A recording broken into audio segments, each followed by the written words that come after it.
CNN Chile y Bio Bio, la radio, presentan Tomás Mochato en CNN Chile.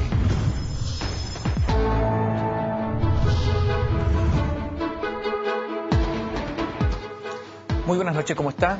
En medio del descrédito de muchas instituciones chilenas, vamos a hablar de un poder del Estado, del Poder Judicial. Poder Judicial que hoy tiene la misión, junto con las fiscalías, de castigar, de resolver lo que ha ocurrido con los últimos casos de corrupción en Chile. Poder Judicial que tiene que preservar su independencia. Sí, su independencia frente a otros poderes del Estado, pero la independencia entre ellos mismos también, la autonomía del juez para resolver. Poder Judicial que tiene que eliminar viejos ritos, a lo mejor, y viejas costumbres. ¿Seguirá operando el besamanos? Hoy nos acompaña un juez, un magistrado, Álvaro Flores, presidente de la Asociación Nacional de Magistrados. Tienen alrededor de 1.300 socios. Juez del trabajo, juez titular del 8º juzgado, un sistema no reformado, el 2º juzgado reformado. Presidente, insisto, de la Asociación Nacional de Magistrados, director desde el año 2006. ¿Qué tal? Buenas noches. Buenas noches. Lo primero, lo último. Hay un nuevo ministro del Trabajo, ministra en este caso, Javiera Blanco. ¿Le gusta? De Justicia. De Justicia, perdón. Era ex ministra del Trabajo que se fue a Justicia. ¿Le gusta? Nos gusta porque hemos tenido alguna relación precisamente del ámbito del trabajo profesional del gremio con ella. Integró un foro hacia el año 2011, un foro judicial, conjuntamente con muchos especialistas que se preocupó precisamente de la reflexión sobre las cuestiones que usted ha mencionado en la introducción. ¿Sabe? Sabe. Es importante eso. Fundamental. Sabe. Fundamental. Una evaluación, ponga en la balanza al ministro de Justicia saliente, José Antonio Gómez. Tuvimos una relación cordial, yo diría breve, porque esta directiva asumió en octubre del 2014, pero yo diría que muy bien encaminada y fructífera. Debo decir que en general con esta administración la Asociación de Magistrados ha sido bien recibida. Pero como ministro, más que los hayan recibido, está bien, le convidan un café, está bien, pero como ministro, su gestión. Faltó tiempo para analizarlo más profundamente. Pero un año no es poco, un año, 2 meses no es poco. En el ámbito de la justicia nos parece que abordó cuestiones importantes, pero de alguna manera quedó al debe la situación que añoramos de reforma procesal civil, que nos parece una reforma pendiente. ¿Los juicios civiles se demoran en Chile 10 años? Fácil. Una eternidad. Una eternidad, 10 años, fácil. Muchas veces se mueren los litigantes, siguen los herederos si es que siguen, una cosa bien rara. Y se hace esa broma que se hace siempre en las escuelas de derecho cuando un señor le dice al hijo, mira, un señor abogado, le dice al hijo que es abogado, no tengo nada que dejarte salvo un juicio. Con eso vas a vivir. Y eso pasa con los juicios civiles. ¿Por qué no avanzan? Porque tiene un procedimiento inadecuado. ¿Pero por qué no avanzan? ¿Por qué no avanzan en la reforma? ¿Por qué no avanzan en la reforma? Bueno, la respuesta es sencilla. La Comisión de Constitución en el Senado detuvo el procedimiento por 18 meses, cuando ya estaba presentado el proyecto, en función de dos cuestiones: hacer un estudio que nos parecía tenía que ya estar hecho sobre las necesidades orgánicas, número, carga de trabajo, número de jueces, y además definir una cuestión que no es menor, que es el sistema recursivo, donde parece todavía no existir consenso entre quienes proponen, por el lado del Ministerio de Justicia, y de alguna manera lo que otros actores postulan como sistema de recursos. Muchos telespectadores seguramente se van a sentir representados a lo mejor con esta pregunta. ¿Sienten que los tribunales son una lotería? Que a veces frente a una misma situación fallan A y después B, que no... Una lotería, que ahí uno se juega la suerte, que es como comprar un número de la polla, de la lotería, de cualquier cosa, que no hay seguridad y que los tribunales no dan seguridad jurídica. ¿Siente lo mismo? La palabra lotería es un poco fuerte, porque los Pero tribunales... Eso es lo que yo he escuchado. Se ha escuchado, es efectivo, y yo podría coincidir en que el sistema en general, por características propias orgánicas y procesales, carece de ciertos mecanismos que den más seguridad y que irradien resoluciones uniformes para casos uniformes. En eso podemos tener algún grado de consenso. Pero fíjese que hay experiencias relevantes. Por ejemplo, en materia laboral hay un procedimiento y un recurso de unificación que ha dado líneas jurisprudenciales, que es lo que en el fondo quieren los justiciables, los ciudadanos, frente a un conflicto. En materia penal se ha avanzado mucho con los sistemas reformados. Es una cuestión pendiente. Pero fíjese que en materia penal, una persona queda en detención con una cautelar de detención preventiva porque es un peligro para la sociedad. A los 2 meses, a veces al mes, deja de ser un peligro para la sociedad, no ha cambiado nada, nada. ¿Cómo que no es una lotería? Bueno, usted sabe que la respuesta... Los Penta es un caso, los 2 Carlos, los 2 dueños de Penta, digamos. Bueno, claro, usted me dice, y además sujeto a revisión de jueces distintos. Yo no voy a coincidir con su calificación porque el fenómeno es complejo. El criterio de identificación de peligro para la seguridad de la sociedad es un criterio complejo porque está vinculado a variables, usted tiene conocimientos de derecho que quedan a la apreciación de cada juez. Y en eso sí hay un elemento, pero que se neutraliza con la racionalidad en cada resolución. En el caso Penta que usted menciona, lo que hubo una apreciación después de un tiempo de que era posible que una medida cautelar de menor intensidad asegurara el proceso de la misma forma. Pero esto sucede a cada rato en los tribunales. Hablo de los casos de los 2 dueños de Penta porque es muy público, pero todos los días los tribunales, algunos señores que eran un peligro, después no lo son. Pero ¿sabe dónde está el problema? Y esto, perdón, pongo este ejemplo porque podría darse en numerosas otras situaciones que no son esas, en que se cambia la apreciación y cambia radicalmente el asunto. Mire, hay líneas, yo diría, jurisprudenciales y predictibilidad en muchas resoluciones, pero el punto es dónde usted radica la responsabilidad de esa situación. Esa responsabilidad no está radicada fundamentalmente en los jueces, sino que en ciertos fenómenos que convergen a un proceso judicial que son complejos. Por de pronto, la indeterminación de la ley. La ley deja ciertos conceptos indeterminados o muy abiertos que son sujetos de apreciación. Y allí hay un elemento subjetivo, variable, que puede de alguna manera variar desde un juez a otro. ¿Son independientes los tribunales? Los tribunales, los órganos, los jueces son satisfactoriamente independientes desde el punto de vista externo, la denominada independencia. ¿Por qué usa la palabra satisfactoriamente? Porque hay pocos casos y de alguna manera como está estructurado el Poder Judicial, uno identifica ciertas protecciones incluso corporativas respecto a las agresiones externas.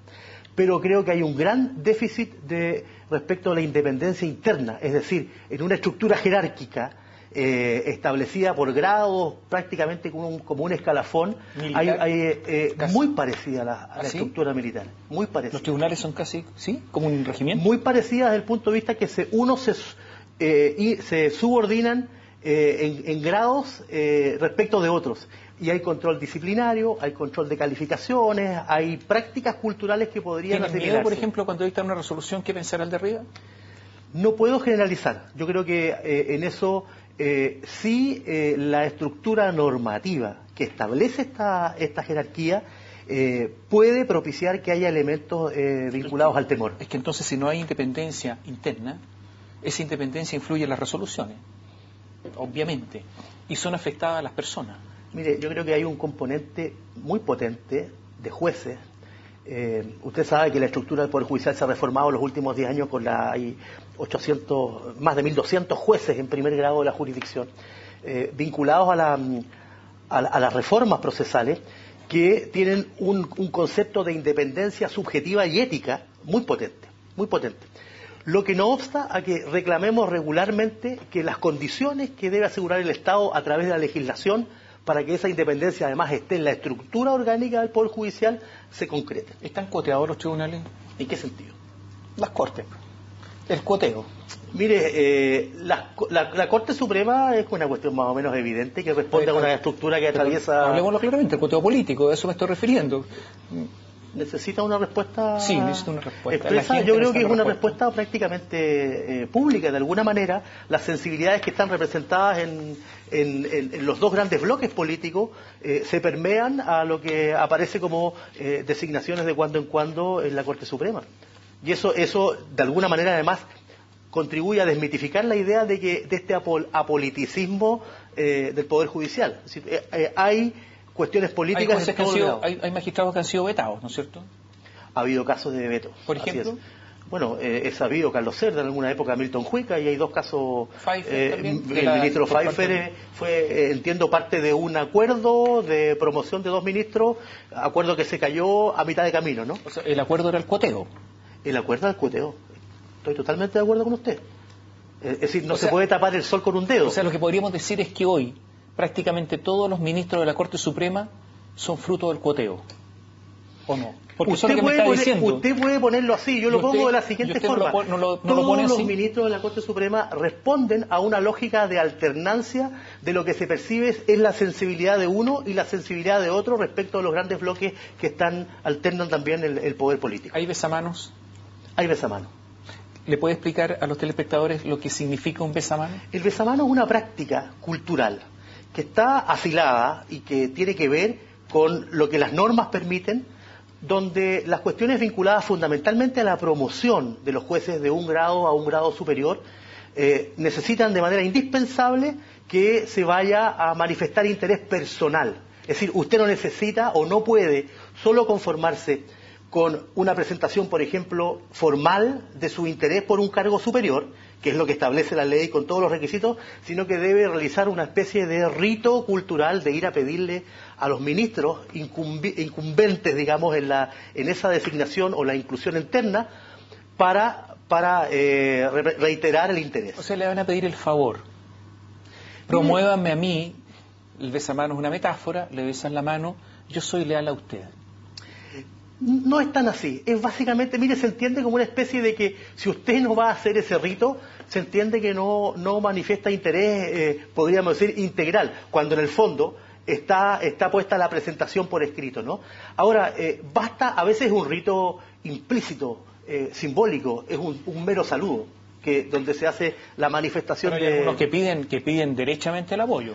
Es que se pide derechamente el apoyo para integrar la terna, que después finalmente va a ser designado por el Ministerio de Justicia.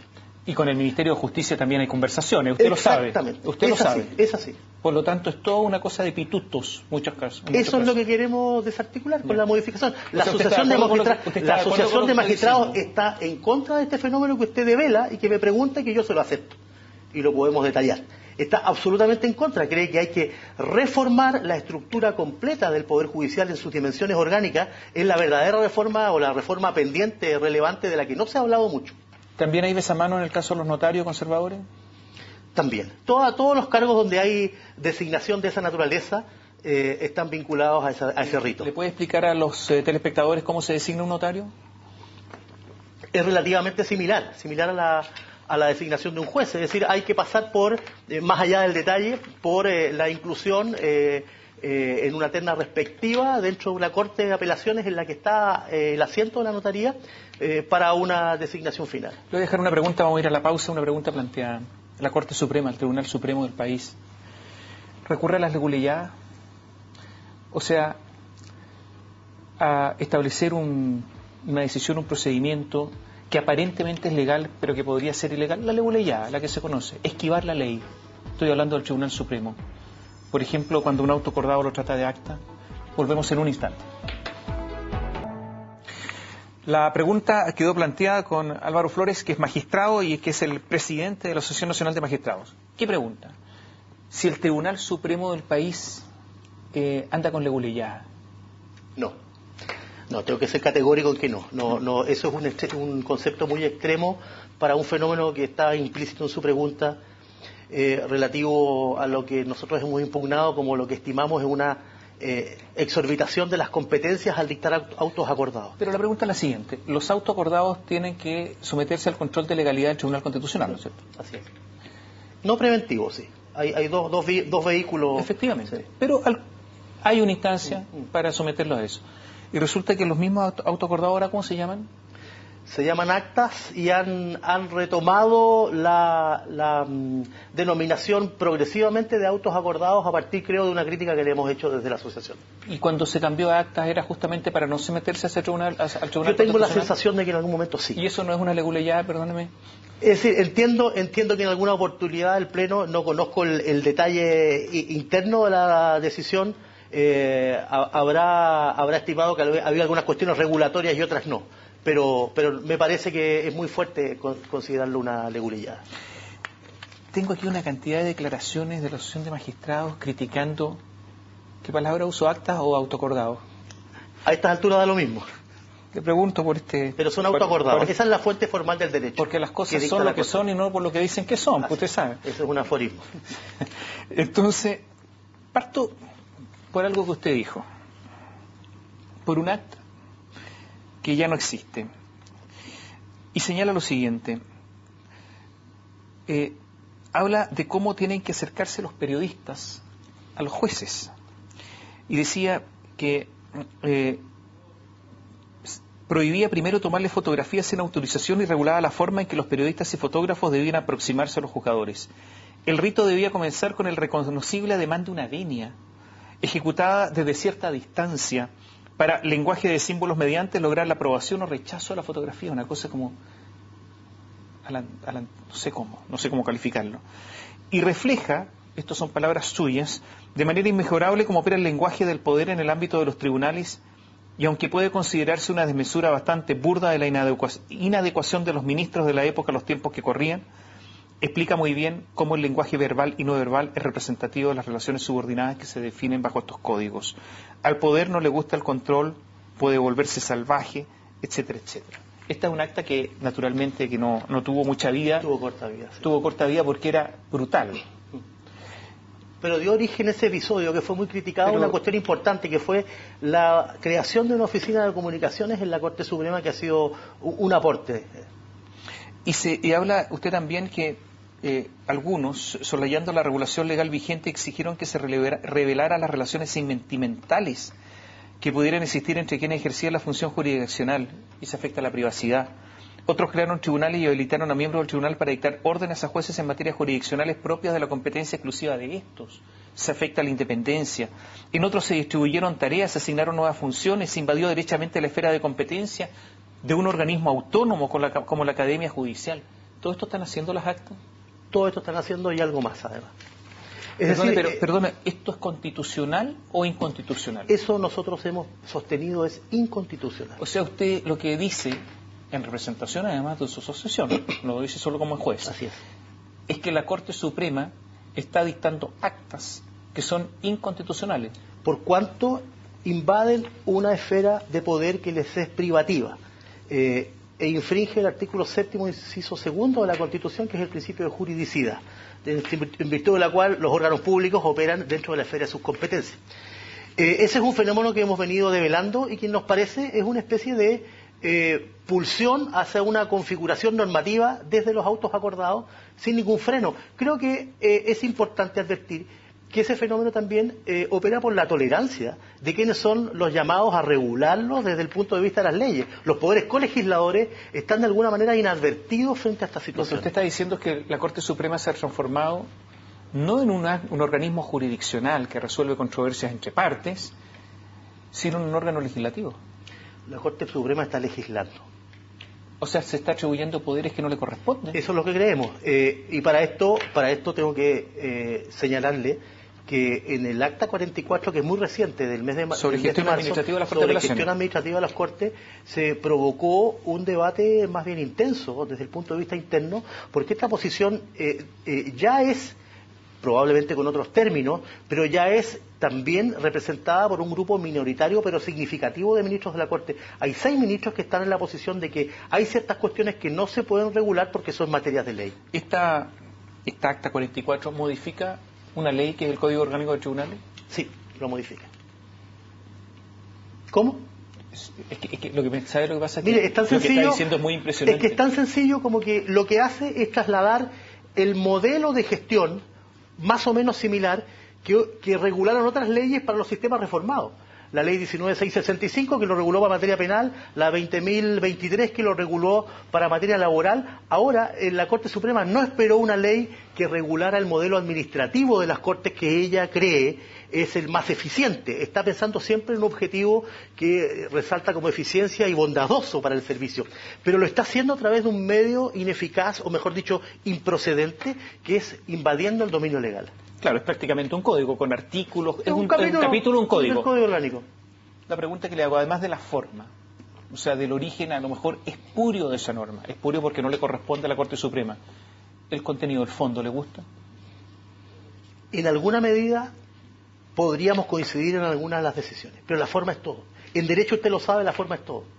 La presunción de inocencia, el debido proceso legal, el estándar mínimo de prueba para condenar, los procedimientos de adopción. Donde usted mire en el derecho, usted va a advertir que los jueces deben respetar la forma porque el medio es muy relevante para alcanzar el fin. ¿Se crean cargos que no existen? Se crean órganos que no existen y se instalan algunos cargos ¿que no existen en la ley? Que no existen en la ley. ¿Y cómo les pagan si no existen en la ley?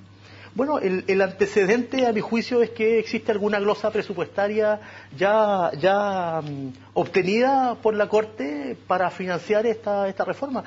Quienes defienden esto entienden que esto ya está financiado con el presupuesto regular del Poder Judicial. Existe otra acta que es la 22 que regula los mecanismos de elección de representantes de los distintos estamentos del Poder Judicial en los comités de la Corte Suprema.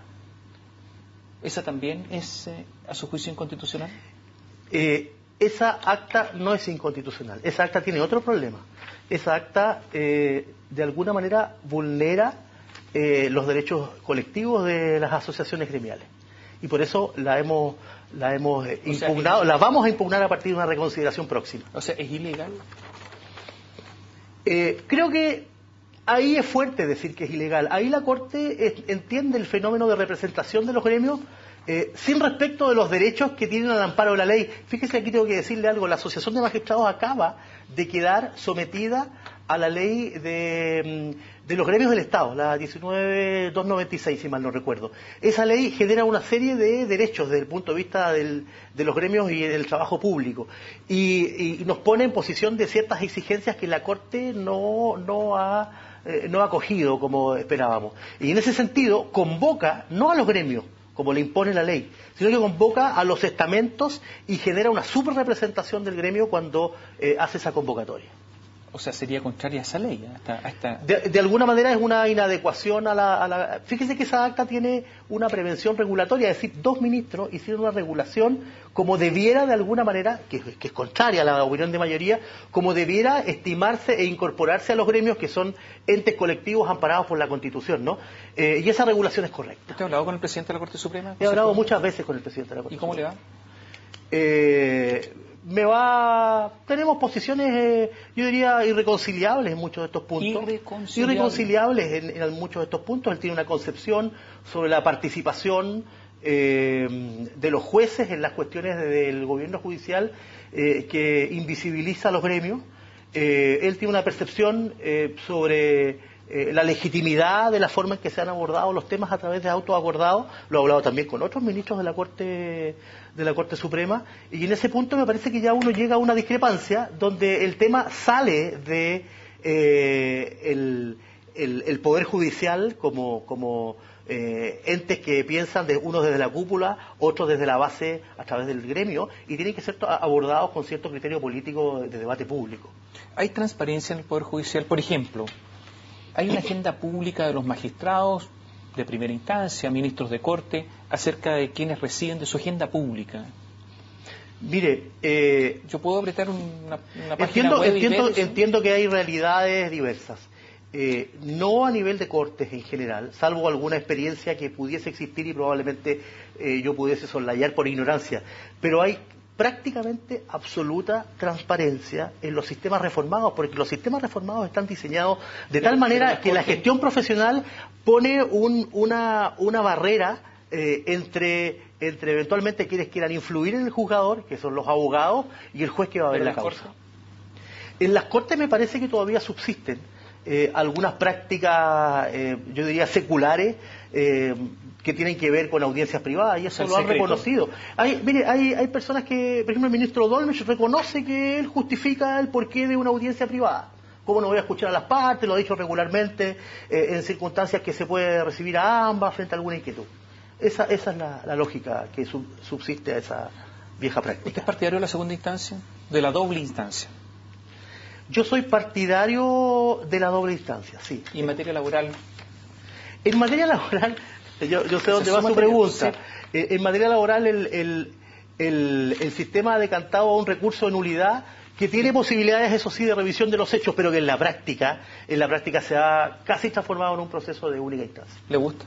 ¿Que dependa de una persona el asunto? El sistema recursivo progresivamente me está generando más ruido. Esto ya es opinión personal, no hay una posición del gremio sobre esto, porque ejerzo en esa área. Porque me parece que es un poco fuerte que ese tipo de juicios se resuelvan prácticamente en única instancia, como una práctica. Mañana es el día de los magistrados. El día del juez. El día del juez. Sí. ¿Invitó a Sergio Muñoz? Lo invitamos. ¿Va? Me acaba de comunicar que no. ¿Que no va? ¿Le dio alguna explicación? No, eso me llegó como información a través de la secretaria y le pedimos que enviara un representante. Gracias. Gracias por acompañarnos esta noche. Gracias a usted. Y a ustedes muchas gracias. Gracias por seguirnos.